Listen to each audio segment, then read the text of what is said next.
Being مسلم ہم blue کرتے ہیں کہ ہمارے لیے ایک ڈے آف ججمنٹ ہے.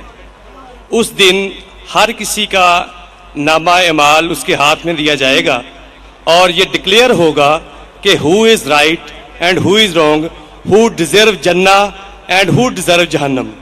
لیکن قبر میں پھر جزا اور سزا کا جو معاملہ ہے، قبر میں عذاب کیوں ہونا ہے before the day of judgment?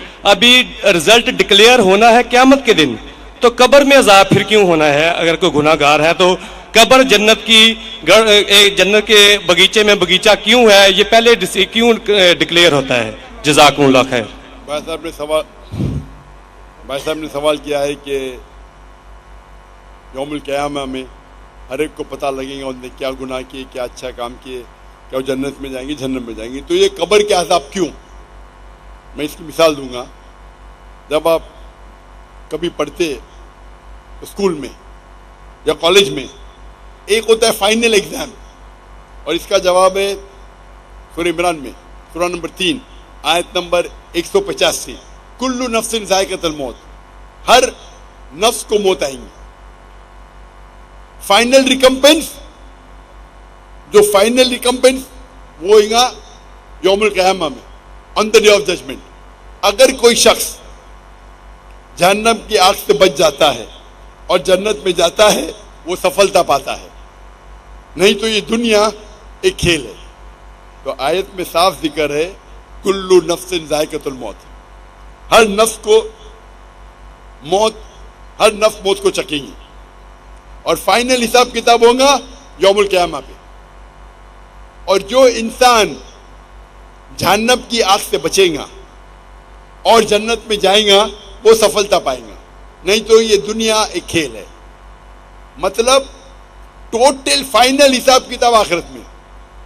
جس طریقے سے ہم جب کالج جاتے ہیں، اسکول جاتے ہیں، ہم پڑھتے ہیں، ایک ہوتا ہے فائنل ایگزام، ایک ہوتا ہے ٹرمینل ایگزام. برابر ٹرمینل ایگزام ہوتا ہے کہ نہیں؟ کچھ ہوتا ہے ویکلی ٹیسٹ. تو جب بھی آپ کوئی بھی چیز اچھا یا برا کرتے ہیں، آپ کو اس کا پنشمنٹ، اس کے جو سزا یا جزا، آپ اچھا کام کیے اس کا جزا یا برا کام کیے اس کی سزا 3 جگہ مل سکتی ہے. ایک دنیا میں، دوسری برزخ میں، اور ایک آخرت میں. 3. آپ نے کچھ غلط کیے، اللہ تعالیٰ دنیا میں آپ کو سزا دے سکتا ہے. آپ نے اچھا کام کیے، یہ دنیا میں ریوارڈ دے سکتا ہے. ہو سکتا ہے کہ سزا برزخ میں دے یا ریوارڈ برزخ میں دے، ہو سکتا ہے کہ آخرت میں دے. سب سے اچھا آخرہ ہے. تو جو بھی آپ غلط کرتے ہیں، آپ ٹوٹل کریں گے، اس کی سزا دنیا، قبر اور آخرت میں ملائیں گے، ٹوٹل صحیح رہیں گے. کوئی بھی اچھا کام کریں گے، اس کا ریوارڈ دنیا میں مل سکتا ہے، آخرت میں، قبر میں اور آخرت میں. اسی لیے اللہ کے رسول فرماتے ہیں جو بھی غیر مسلم ہیں، وہ جو بھی اچھائی کرتے اس کو دنیا میں اس کا ریوارڈ مل جاتا ہے. ایک مشرک ہے جو شرک کرتا ہے، وہ جنت میں نہیں جائے گا. اچھے کام کرتا ہے، دنیا میں اس کی ریوارڈ مل جاتا ہے، تو وہ آخرت میں اللہ سے کمپلین نہیں کر سکے گا مجھے تو انعام ملا نہیں. مثال کے طور پہ مدر ٹریسا، اس کو بڑے بڑے ایوارڈ ملے، اچھا کام کی. تو آخرت میں اللہ تعالیٰ بولے گا تم نے اچھا کام کیے، تم کو شہرت مل گئی، تم کو پورا ریوارڈ دنیا میں ملا. جو غلط کام کیے ہو سکتا ہے کہ تھوڑی سزا یہاں نہیں بھی ملے. کتنے لوگ ہیں جو بڑے بڑے اسمگلر ہیں، ڈاکو ہے، اپنی زندگی اچھے عیش و آرام سے دنیا میں بتاتے ہیں. اللہ تعالیٰ بولا چلو تم کو سزا یہاں نہیں دوں گا، قبر میں دوں گا اور آخرت میں دوں گا، یا صرف آخرت میں دوں گا. تو وہ سمجھتا ہے کہ ارے میں تو بہت تیر مارا،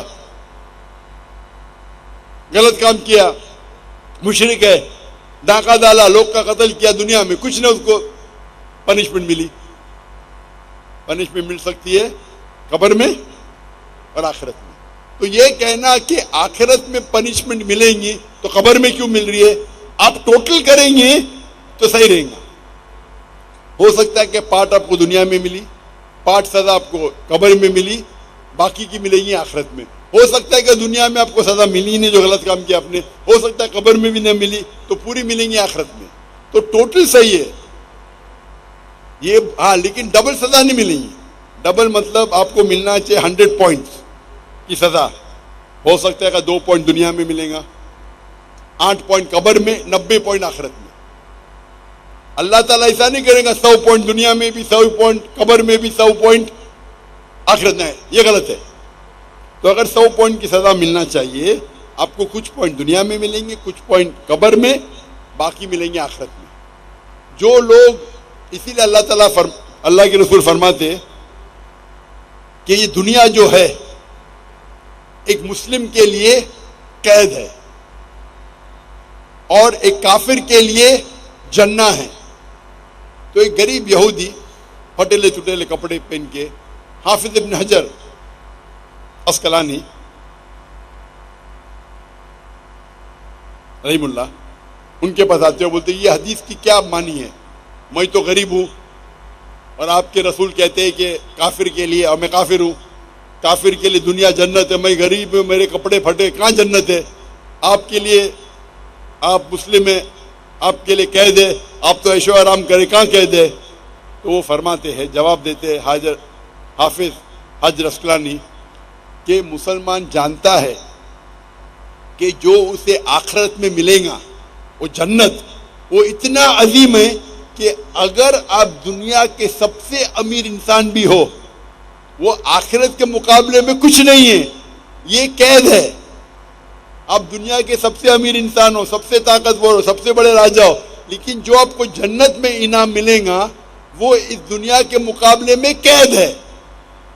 اور اگر وہ کافر یہ جانے کہ آخرت میں اس کو جو سزا ملیں گی, یہاں چاہے وہ بدترین سے بدترین انسان ہو, سب سے غریب ہو, سب سے بھوکا, پھر بھی آخرت کے اندر جو سب سے کم آگ آپ کے تلوے کے نیچے رہیں گی تو آپ کا بھیجا ابلے گا, سب سے چھوٹی آگ. تو اگر آپ کو پتا چلے گا کہ کیا آپ کو پنشمنٹ, سزا ملیں گی آخرت میں, اس دنیا میں آپ سب سے بدترین انسان بھی رہیں گے, پھر بھی آپ کے لیے جنت ہے, تو یہ تشریح اس کی. تو ٹوٹل فائنل ریکمپنس آخرت میں ہے, ٹوٹل پنشمنٹ اینڈ ریوارڈ دنیا, قبر اور آخرت ہے. ہوپ دان سے ہم لاسٹ سیشن آخری کو سوال مائک نمبر 2 پہ مختصر آخری سوال. ہلو مسیح خداوند میں آپ سب کو سلام. جی میرا نام سائمن ناصر ہے. یہ آخری سیشن صرف مسلمز کے لیے, مائک نمبر 2 پہ جو بھی مسلم ہیں وہ سوال پوچھ سکتے ہیں.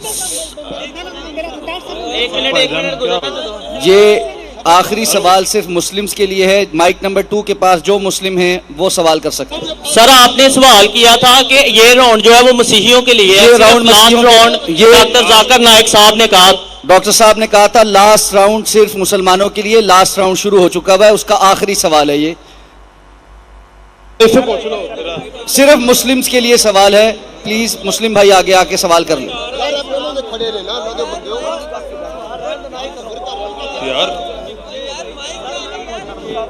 سر میں مسلم ہوں, میں بھی مسلم ہوں, مجھے ایک سلام پہنچانا ہے. بھائی سوال کرنے والا بھائی آگے ہے, سلام پہنچانے والا بھائی آگے نہ آئے. یار میرا سوال ہے.